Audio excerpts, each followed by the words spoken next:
Okay, Gen Chemers, we're going to start on Module 7, which is actually a very long module, so it's going to take us a little bit of time to cover all of the topics that are in this particular module. So let's get started.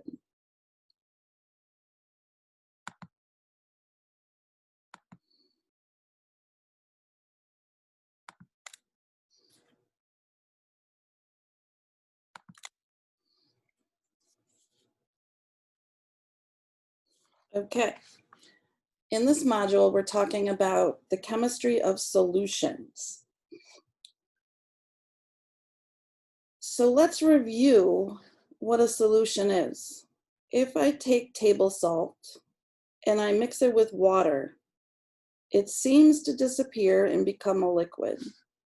Remember, this is a pure substance,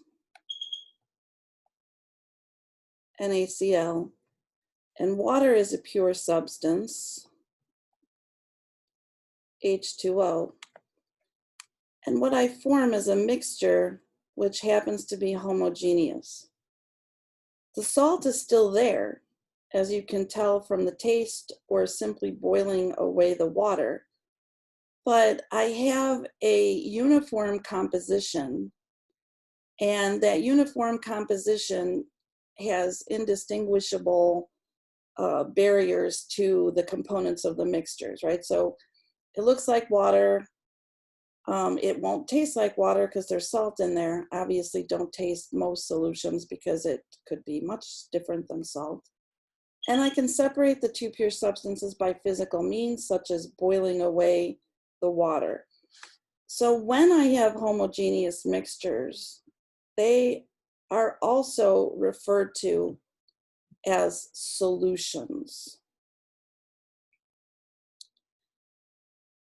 In a solution, I have two or more substances that are mixed in a uniform manner.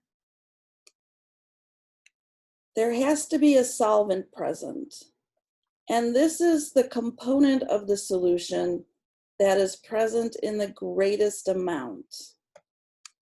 The rest of the solution is composed of a solute or multiple solutes. And this is any component in a solution other than the solvent. A solution may contain one or more solutes. In this class, we're going to talk about aqueous solutions a lot. Aqueous just means that water is the solvent in these particular solutions that we're going to describe. So here's an example. This is table sugar, and that table sugar is a solid. It's a molecular substance.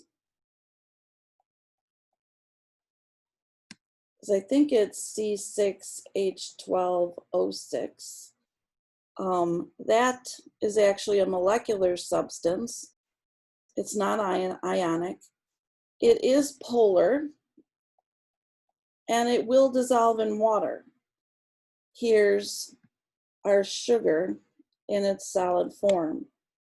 In this beaker, I also have water, which is a pure substance. You know, that's H2O. When I take the small amount of table sugar, and notice I have a large volume of water relative to the amount of table sugar, the water is going to be the solvent, and the sugar is going to be the solute. And when I put that sugar in the solute, it totally dissolves. And now I have these molecules of the sugar sort of dispersed throughout the water in a uniform way. I can't tell that there's sugar dissolved in there. It's a clear liquid. I know that I put sugar into the water and it dissolved. If I tasted this material, it would taste sweet because sugar is in there. Again, not recommended under lab conditions usually. Now, solutions are mixtures. And the composition can vary from one sample to another.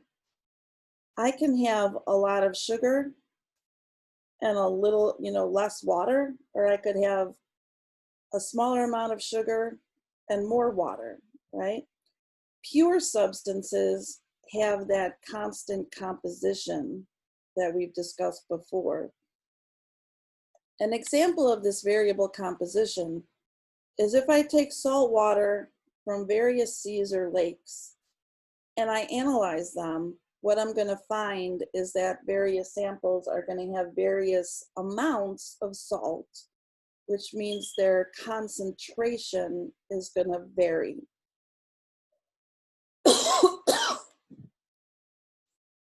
So if I want to describe solutions accurately, we're going to quantify the amount of solvent relative to the amount of solute relative to the solvent. And this is going to be described as the concentration of the solution. I can describe solutions qualitatively, which means I'm not quantifying the amount of solute or solvent. I'm describing the relative amount using a description that doesn't have an absolute quantity involved. So here, in a dilute solution, I'm going to have a small amount of solute compared to the solvent. If my solution is concentrated, I'm going to have a large amount of solute compared to the solvent. So this gives you an example. Here I have fewer solute molecules, and I have more solvent, so that would be more dilute. Here I have more solute molecules and per the solvent, so that's going to be more concentrated. Concentration can also be described quantitatively. And basically, I'm going to quantitatively define the amount of solute in the solution. This is much more useful in chemistry, because if I'm using a solution for some task in chemistry, I usually want to know exactly how much of the solvent and exactly how much of the solute are present in the solution. So basically, these two terms, I can have the amount of solute relative to the amount of solvent,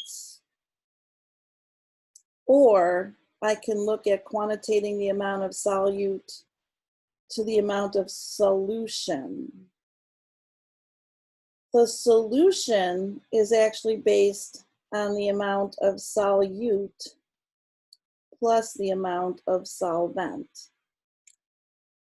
This difference, do I compare it to the amount of solvent or do I compare it to the amount of total solution, is subtle, but it's really important. Some examples of how I'm going to quantitate these concentration units include if I quantitate the mass of the solute, or if I quantitate the moles of the solute. We've done this when we looked at our percent sodium chloride lab. You had to make a percent mass over mass solution. This is going to be something that we really concentrate on in this course. We're going to use a concentration term called molarity, which is moles over liter of solution. So this is moles solute over liter of solution. And if you're a chemist and you continue on in chemistry, you're going to use molarity all the time. So let's look at this. Molarity is defined as the number of moles of a substance dissolved in each liter of total solution. So the volume of the solution, in liters, contains both the solute and the solvent. So here's an equation that we can relate molarity to moles and volume algebraically. It's very similar in format to the density equation. N is equal to the number of moles. And my volume has to be in liters when I'm talking about molarity.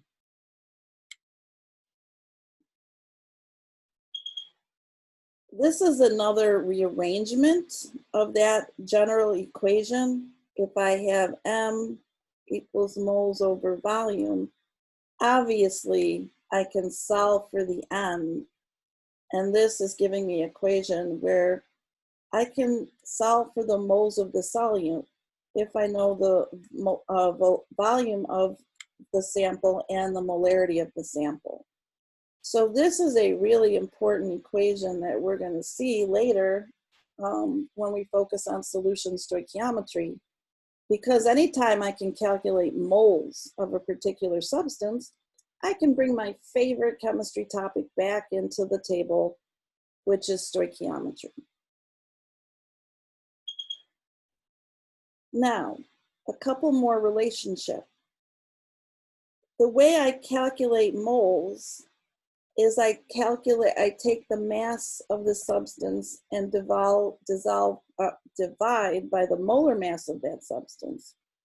So if I put this, right, which is here, and now I replace it with this term, and I'm just going to substitute for that N, I have another equation where I have volume, I have molarity in moles per liter, I have the molar mass in grams per mole, I have the mass.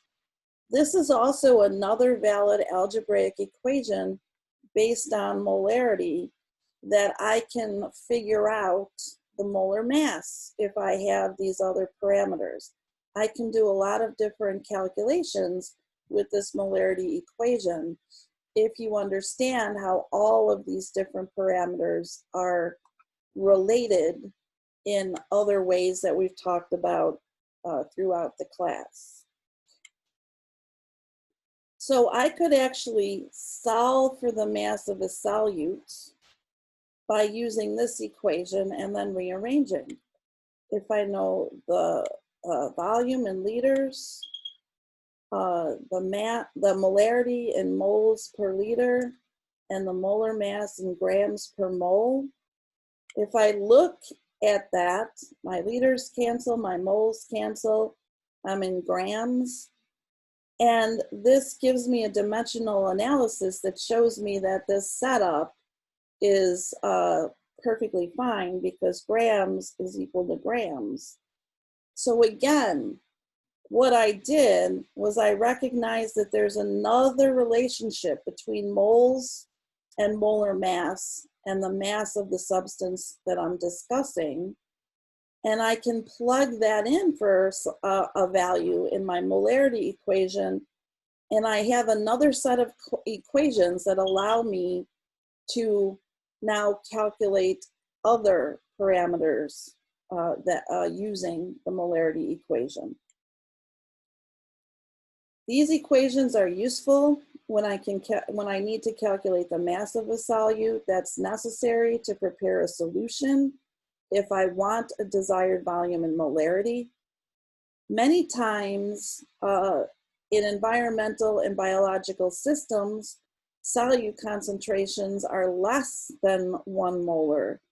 So sometimes I'm going to use my prefixes in the metric system in order to designate small concentrations. Millimolar, right? 1,000 millimoles is equal to 1 molar, right?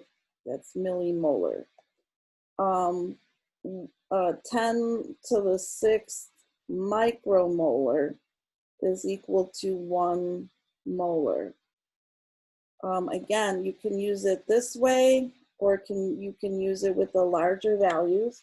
But a lot of times I'm going to have very small concentrations that I need to designate. And instead of just using molar, I'll report those very small concentrations in millimolar, micromolar, or nanomolar. Again, the prefixes from the metric system are still used in this situation. One thing I wanted to say about this, a lot of times you may hear about part per million or part per billion. And again, this is a way of representing small concentrations. It's more related to sort of percentage, except now I have parts per million parts or part per billion parts instead of part per 100 parts, which is what a percentage is. A lot of the EPA guidelines for various toxic metals are represented by very, very small numbers.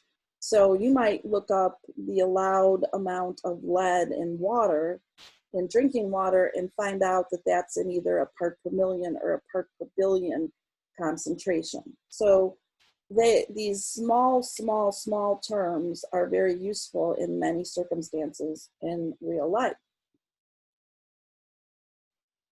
Now, if I want to describe how I'm going to make a solution that has a specific molarity, I'm going to use something called a volumetric flask.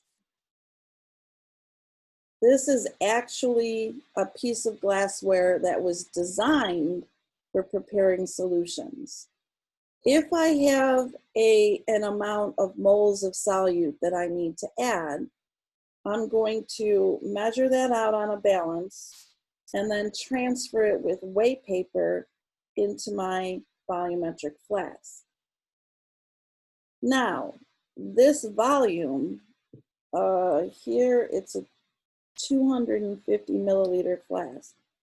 So this is 250.00 milliliters. When I read the meniscus on the line, there's going to be a line on this thing, and you want your meniscus to be right at that line, which is going to be plus or minus 0.01 milliliters in terms of my uncertainty, or whatever it lists. Sometimes it'll list the actual uncertainty on that piece of glassware. So this is a very precise piece of glassware. Initially, I'm going to add enough solvent to dissolve the solute, and then I'm going to swirl. I do not want to add, I really want to take my solvent and keep it in this larger bulbous part, because it's easier to sort of swirl and mix at that point. Then when most of it is dissolved, what I'm going to do is add the solvent to reach that calibration mark on the neck of the flask. And then I'm just going to sort of gently turn the flask around so that I can mix the solution until uniform. So this is a procedure where if you wanted to make a solution of a given molarity and a certain volume, I would use this procedure in order to do this in the lab. I can use the molarity as a conversion factor. Remember, anytime I have a relationship between two different, an equivalency between two different amounts, I can use a conversion factor. And this is going to convert between moles of the solute and liters of the solution. So let's say I have a 0.500 molar sodium chloride solution.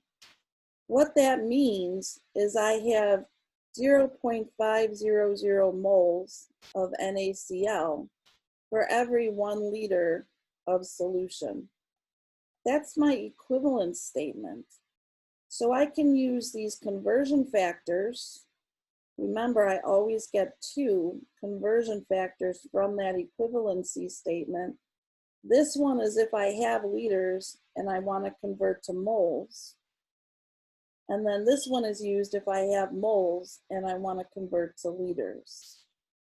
So using molarity in calculations is relatively simple if I use this conversion factor approach. I can use algebraically molarity equals moles over volume, but when I use this conversion factor approach, things become a lot easier to track. I can follow my units. I can make sure everything is set up. I can cancel my units and get the right answer. And I can do a lot of things basically in one long string of conversion factors. So let's practice this. The question is, what is the molarity of an aqueous solution prepared by adding 36.5 grams of barium chloride to enough water to make 750 milliliters of solution? Okay, so remember, molarity is equal to moles of solute per liters of solution. I'm using barium chloride for this particular calculation. And that barium chloride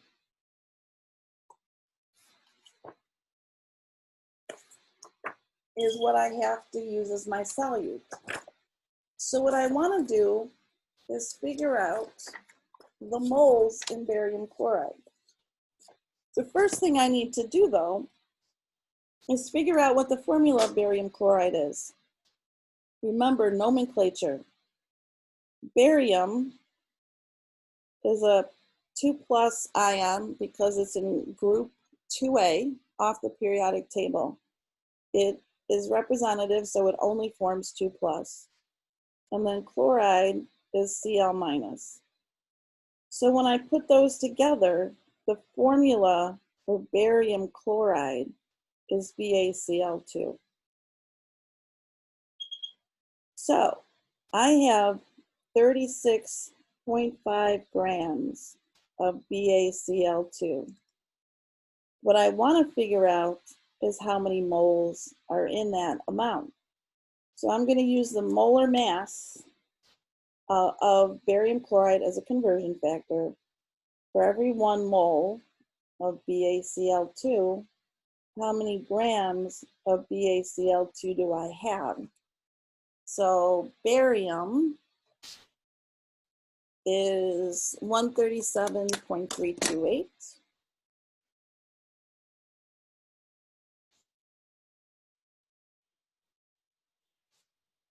So 137.328 plus 2 times chlorine is 35.453. And if I add that all up together, my molar mass for BaCl2 is 208.234. When I do this math now, I have 36.5 divided by 208.234, and that gives me 0.17528 blah blah blah moles of BaCl2. I'm significant to the third figure because this has 3 sig figs and my mass has a lot more. Now, what is the liter? What is the volume of the solution in liters? Well, this is in milliliters. So I also have to convert that. I know that I have 1,000 milliliters for every liter, so I get 0.7500 liters. I could also go 1, 2, 3. That's a trick that I use. I know that if I want to go from milliliters to liters, I just move my decimal to the left by 3 places. But if you want to, you can use the conversion factors, make sure your units cancel. It does not matter to me. So here's the answer. the molarity of this barium chloride solution is 0.1575 moles divided by 0.7500 liters. And if I do that, I end up with an answer, and I'm going to go to 3 sig figs, of 0.234 molar, or moles per liter. And this is going to be the answer for that question.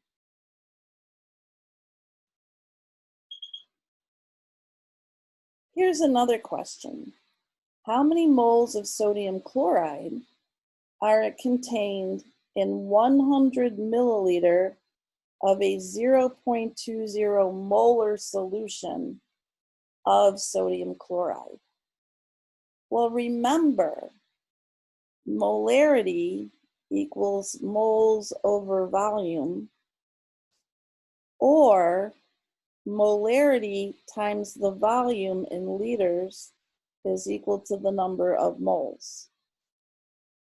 So I can calculate the number of moles of NaCl by taking my molarity, which is 0.200 moles per liter, and multiplying it, but I have to convert this to liters. So I'm going to go 1, 2, 3. 0.100 liter of solution is what I have from that 100 milliliters. Notice here that liters and liters cancel. And when I do this math, I'm going to adjust to 3 sig figs, 0.200 times 0.100, and I get 0.0200. I need 3 sig figs in my answer, and that's going to be moles. So that's how many moles of sodium chloride are contained in 100 mil of a 0.200 molar solution. Now, the next extension of this idea is what weight in grams of sodium chloride would be contained in that above problem. So what I'm going to do is take the number of moles, and I'm going to use the molar mass. For every 1 mole of NaCl, let's calculate the molar mass of NaCl. Sodium is 22.990, plus chlorine is 35.453, and I get 58.443 as the molar mass of sodium chloride. I want to go to 3 sig figs because of this guy. So I take my 0.0200 and multiply it by my 58.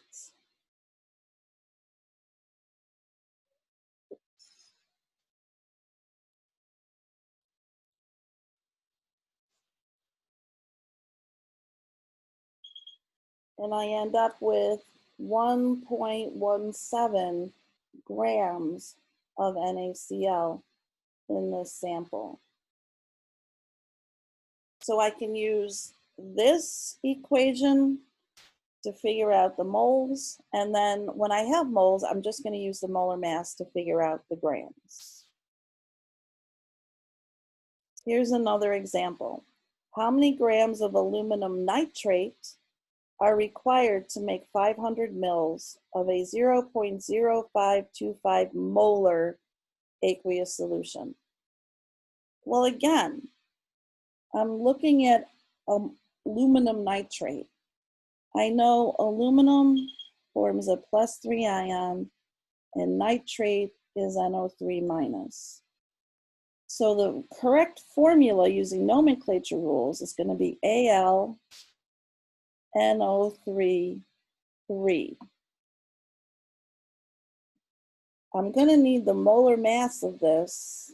So I'm going to take aluminum, which is 26.982. I'm going to add 3 nitrogens, and I'm going to add 9 oxygens. And what I get is 212.982 grams per mole, which is the molar mass of aluminum nitrate. So I want 500 milliliters of this. How many grams does that correspond to? Well, I'm basically going to use the procedure that we just used. I can calculate the moles of aluminum nitrate in this sample by taking 1, 2, 3, right? I want this to convert to liters. So I have 0.0525 moles per liter, and I have 0.500 liters of that solution. That's what I'm interested in. I got such a tickle today. I think it's my allergies are really acting up. All right, so 0.0525 times 0.5, that gives me 0.02625 moles, right? Liters canceled, I'm left with moles. That's the amount of aluminum nitrate that I need in order to make 500 mils of this 0.0525 molar solution. So I'm going to take this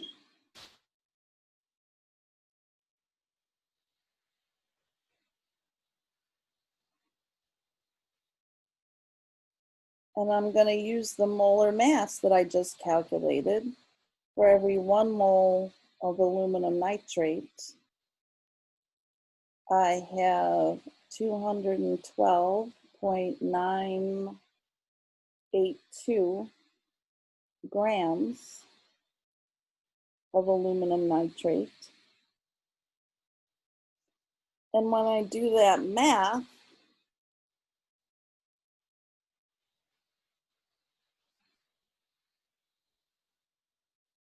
I end up with 5.59 grams of aluminum nitrate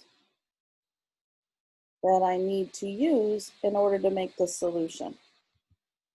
So another thing they could ask you is, how do I make the solution? And basically what you're going to say is, I'm going to mass out 5.59 grams of aluminum nitrate. I'm going to add that solid to a 500 milliliter volumetric flask. I'm going to add water up until the graduation, which tells me that I have 500 milliliters in the flask. Because remember, that's the total volume of the solution, which includes the solute and the solvent. And then I'm going to just sort of gently move it around to get a uniform distribution of the solute. Now, what would happen if I added my water to the 500 milliliter mark and then I added my solute? The answer is, I'm going to have more than 500 milliliters because that solute takes up a volume. And when I'm talking about molarity, when I talk about the total volume of a solution, it's the total volume including the solute and the solvent. Here's another one, which is a little bit more difficult. Here I have a problem that states, if the density of ocean water at a depth of 10,000 meters, so my density of ocean water is 1.071 grams per milliliter. And I have 25.0 grams of ocean water. from this depth. And that 25 grams contains 190 milligrams of KCl. What I want to figure out is the molarity of KCl, which means I'm going to need the moles of KCl over the volume of the total solution. Okay? So, the moles of KCl is going to be easy to calculate. I have 190 milligrams of KCl. I'm going to convert that to grams. For every 1,000 milligrams, I have 1 gram. And then I'm going to use the molar mass. For every 1 mole of KCl, I have 39.098 plus chlorine, which is 35.453.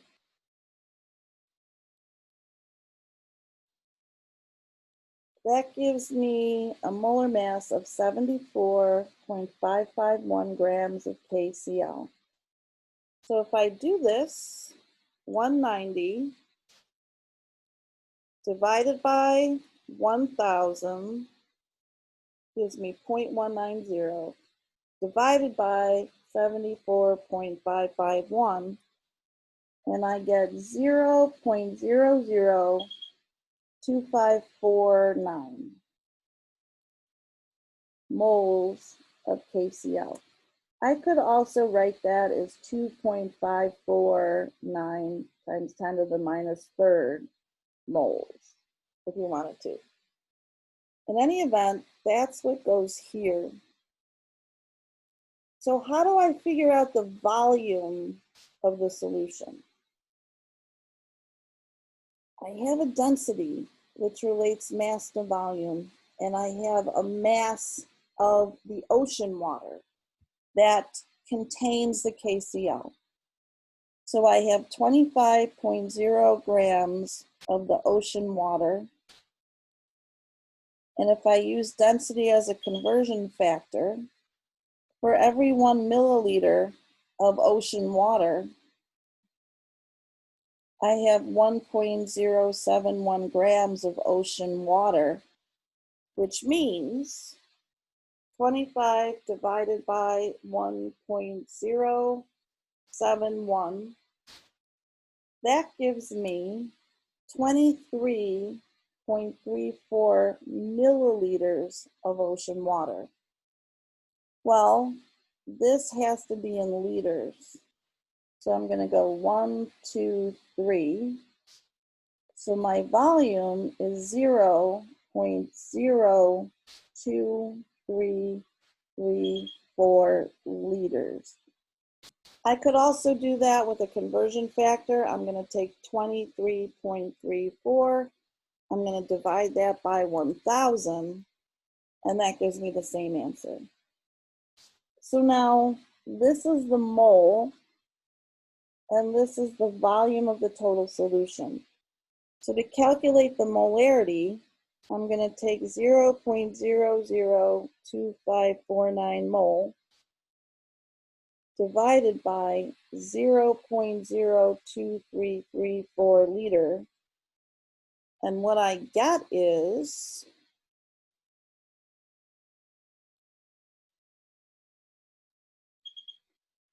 0.109 molar, or moles per liter, of KCl. And this is the final answer for that particular problem. So even though it looks complex, you have to use what you already know. I can relate volumes and masses through the density. Don't forget about that. Everything that we've learned before, we're going to continue to use. Remember, chemistry is a completely cumulative subject, so you cannot sort of master and move on. everything that we used before is going to constantly be coming up in various ways as we proceed through this course. At this point, I'm going to stop talking, and we will come back with another lecture in a short while. So that's it for the first part of Module 7, which deals with molarity. I'll see you later.